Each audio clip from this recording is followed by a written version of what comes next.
Mapagpalang araw sa lahat. Guys, gagawin ko po ng video ulit tong ating Bergman.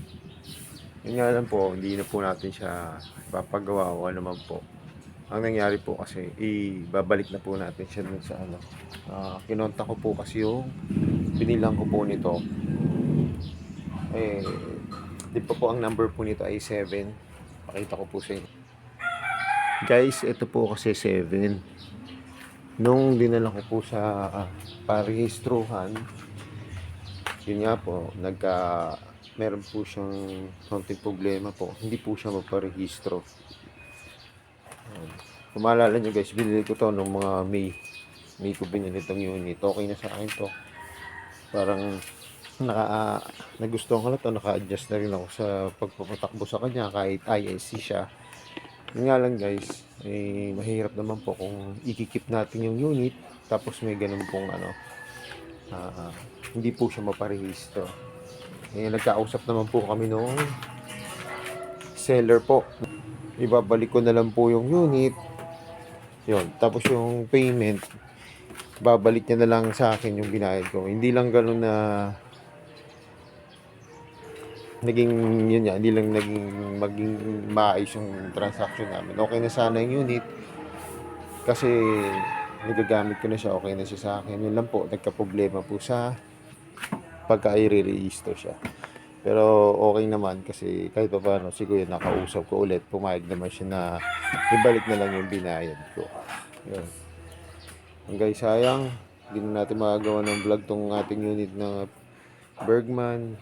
Ganap na ulit tayo ng unit. Yun nga lang, ang mahirap lang nito guys, kasi di ba meron ako dating ginagamit na wave. Yun, hindi ko na makahanap yun. Hindi ko na magagamit. Kaya yun guys. Yan na po yung last na namin itong Bergman. Na to. Babalik ko na po siya doon. Wala pa tayong magagamit na unit. Wala tayong magamit na motor ngayon. So yung guys, ito na. Dito kasi yung meetup namin. And dito ko na ibabalik yung unit, yung motor. Dati nung nabili ko po ito, 41,000. Tapos 700 plus eh. Ayan, tapos naging 42. Parang nadagdagan ko rin ng 500 kilometers yung tinakbo guys. Patayin ko muna yung motor. Ang kinuha ko lang dito guys, yung yung cover nito. Kung makikita nyo doon sa video, di ba may binila akong cover.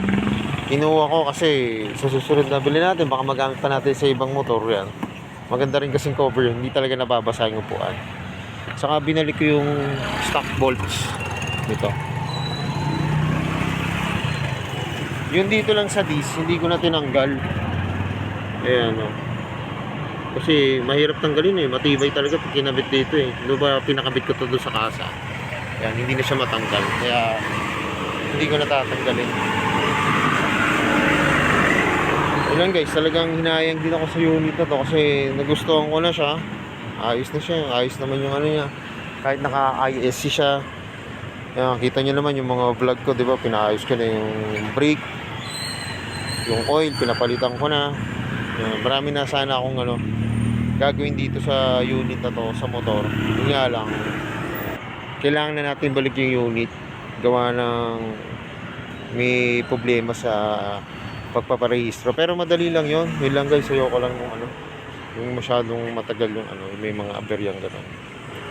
Kaya napagdesisyonan ko na lang na sa buti naman, mabait naman yung seller. Pumayag siya na ibalik ko na lang yung unit. Kasi rin pala siya, second owner na rin siya ng motor. Kukontakin niya na lang yung pinagkuhari niya ng unit. Guys.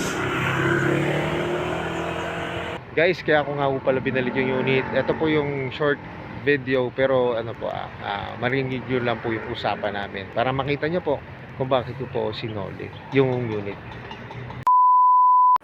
Sa MMDA po sila mismo magbayad. Ay, ganun pa ako bago ko po makuha yung bago ko siya maparehistro. Kasi sir, kung sa bayad center lang mo kayo sir, Sana to matagal lumabas yung payment doon. Paano yung pupunta ho siya sa MMDA kung saan siya nahuli? Hindi sir, sa MMDA po, sa Makati. Gusto, Sa Makati pa po. papatay ako ng ano sana. Tapos so yun, pagdating do, pag nagbayad, paano ko malalaman po kung nagbayad din sa automatic na? Mag-advise po siya sa inyo sir. Gano'n. Kailangan bayaran muna doon. Hindi ko pwedeng bayaran dito sa Okay mga, sana. Bayad center. sa mga ganito-ganito lang. Kasi sa Maynila. Ganun. Kaya nga po sinasuggest namin pag MMDA po nakahuli sir. Hanggat maaari po sa mismong MMDA kayo magbayad. Paano? Anong sasabihin ko kay Kuya? Ganun na lang. Doon sa nabilang ko. Kailangan niyo munang bayaran doon. Sa mismong MMDA.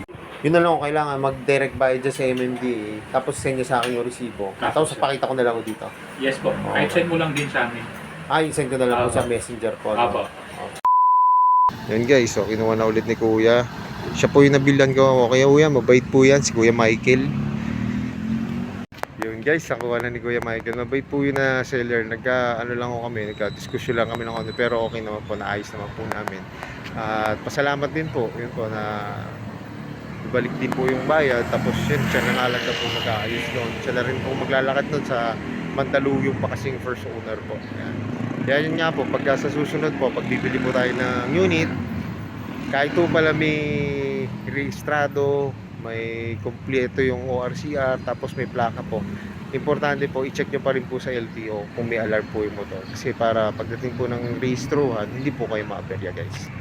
So guys, sa susunod, maghanap na lang ulit tayo ng mga ng bagong unit na ating may bablog o ating pagagandahin guys yun. Talagang okay na sana yung unit na Bergman. Kanya lang po tayo, may alarm po. Pero salamat sa Diyos at naayos naman po. So yun guys, tuloy na ako. Yan. Gaya na lang yung sinasabi, ingat po palagi. Ride safe always and God bless po. Yan. Bye bye po.